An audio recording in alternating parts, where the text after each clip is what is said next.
Capítulo 12.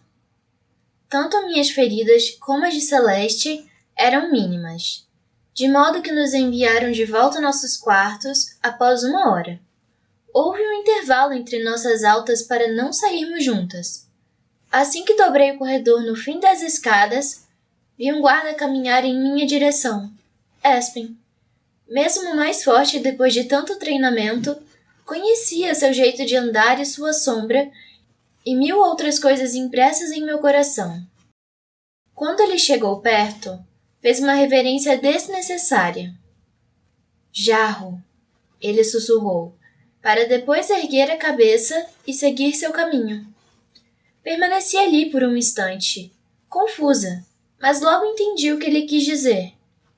Lutando contra a vontade de correr, atravessei o corredor, morta de ansiedade.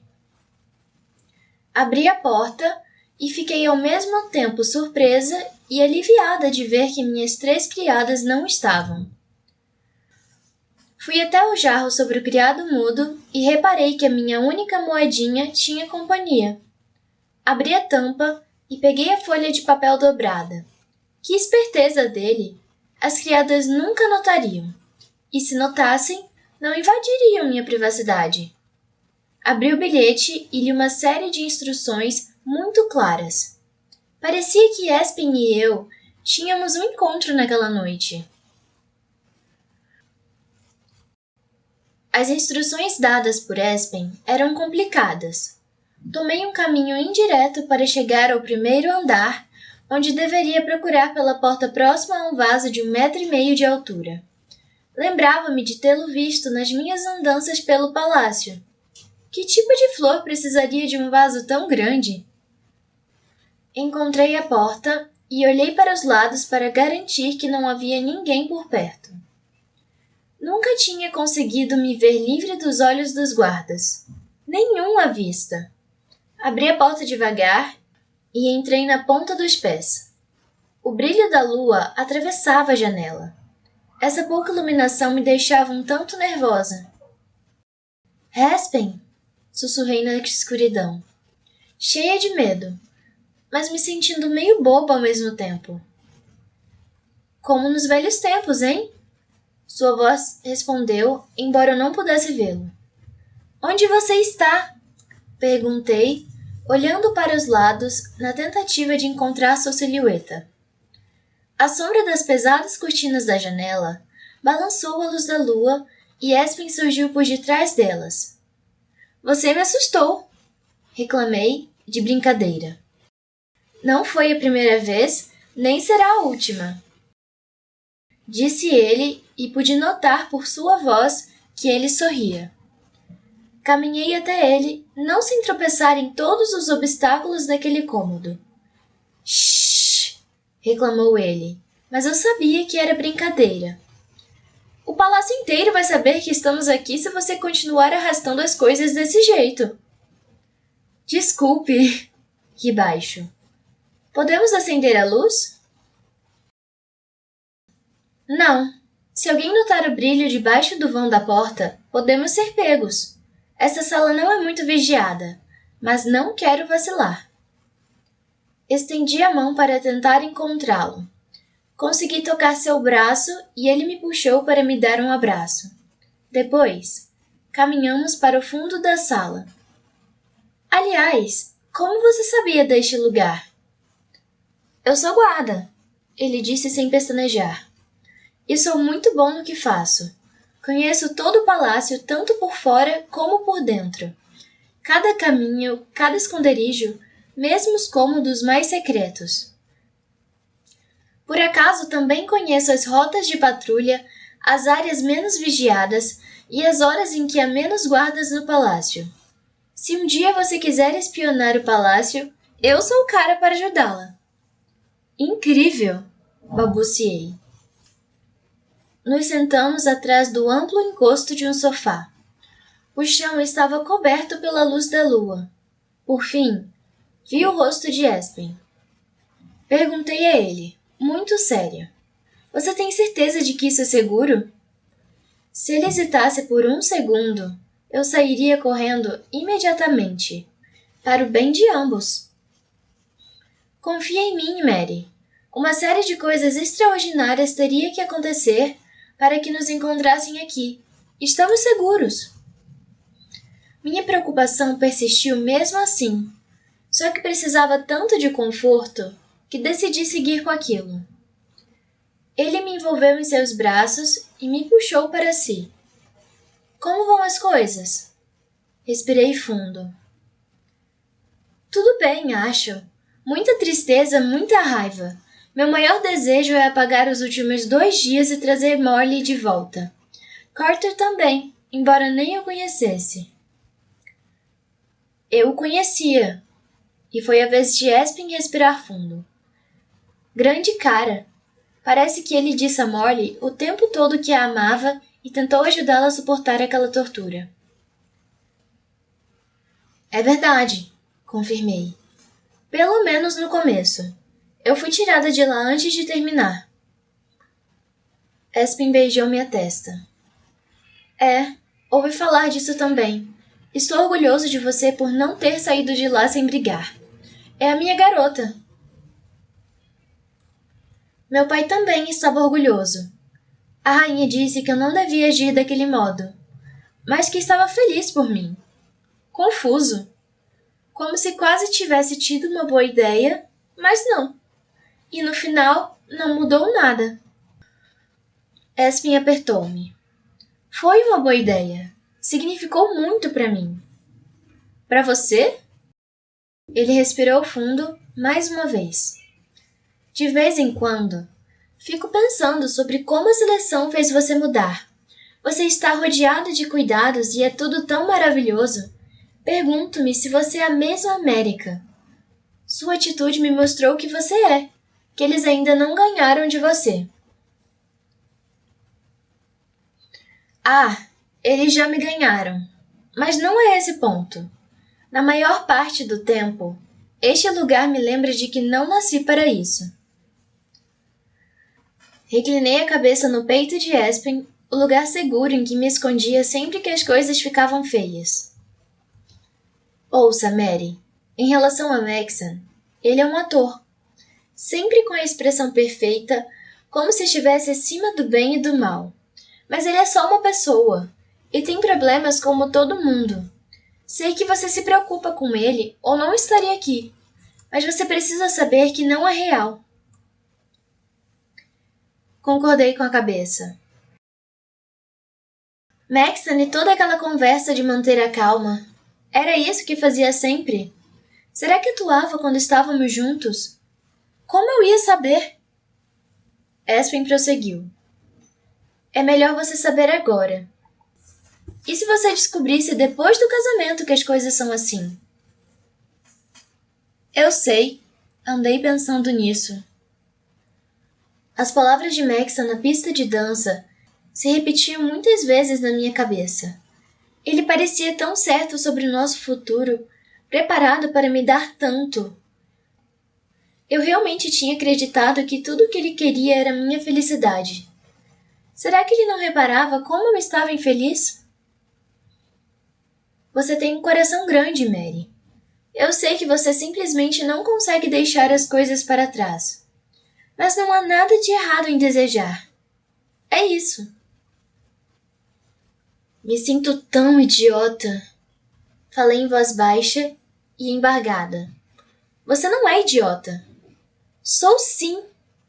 Mary, você me acha inteligente? Claro. É porque eu sou. Na verdade, sou inteligente demais para amar uma menina idiota. Então trate de parar com isso agora. Ri baixo e deixei Espen me abraçar. Sinto que magoei tanto você. Não entendo como você ainda pode me amar. Admiti. Ele deu de ombros. As coisas são assim. O céu é azul, o sol é quente e Espen ama América para sempre. O mundo foi feito para ser assim. De verdade, Mary. Você é a única garota que eu desejei na vida. Não posso imaginá-la com outra pessoa. Tentei me preparar para isso, caso acontecesse, e... não consegui. Passamos uns instantes ali, sentados e abraçados. As carícias do dedo de Espen e o calor da sua respiração eram um remédio para meu coração. Não podemos ficar muito mais tempo aqui, ele disse. Confio muito na minha habilidade, mas não quero forçar. Deixei escapar um suspiro. Parecia que tínhamos acabado de chegar, mas ele provavelmente tinha razão. Comecei a me levantar e Espen deu um salto e me puxou para cima, emendando um abraço. O último. Sei que é difícil de acreditar, mas sinto muito por Maxon ter se mostrado tão ruim. Queria você de volta, mas não queria vê-la magoada. Principalmente não desse jeito. Obrigada. É sério. Eu sei. Espen tinha seus defeitos, mas a mentira não era um deles. Ainda não acabou, eu alertei. Não enquanto eu estiver aqui. Mas eu conheço minha garota. Você vai continuar para que sua família receba o dinheiro e a gente possa se ver. Só que Maxon só teria uma chance se pudesse voltar no tempo. Respirei fundo. Espen talvez estivesse certo. Minha relação com Maxon se desfazia aos poucos, como um casaco que eu estivesse desabotando. Não se preocupe, Mary. Tomarei conta de você. Espen não tinha como provar suas palavras naquele momento, mas eu acreditei. Ele fazia tudo por aqueles que amava, e eu tinha certeza absoluta de ser a pessoa que ele mais amava. Na manhã seguinte, deixei meus pensamentos voarem até Espen enquanto me arrumava. Durante o café, e mais tarde, ao longo das minhas horas no salão das mulheres. Estava alegre até que o barulho de uma pilha de papéis atirada em minha mesa chacoalhou-me de volta ao mundo real. Levantei os olhos e vi Celeste, ainda exibindo um lábio inchado. Ela apontou para uma das suas revistas de fofoca e abriu um artigo de 2 páginas. Em menos de um segundo, reconheci o rosto de Molly, mesmo contorcido pela dor dos açoites. Acho que você deveria ver isso, sugeriu Celeste antes de retirar-se.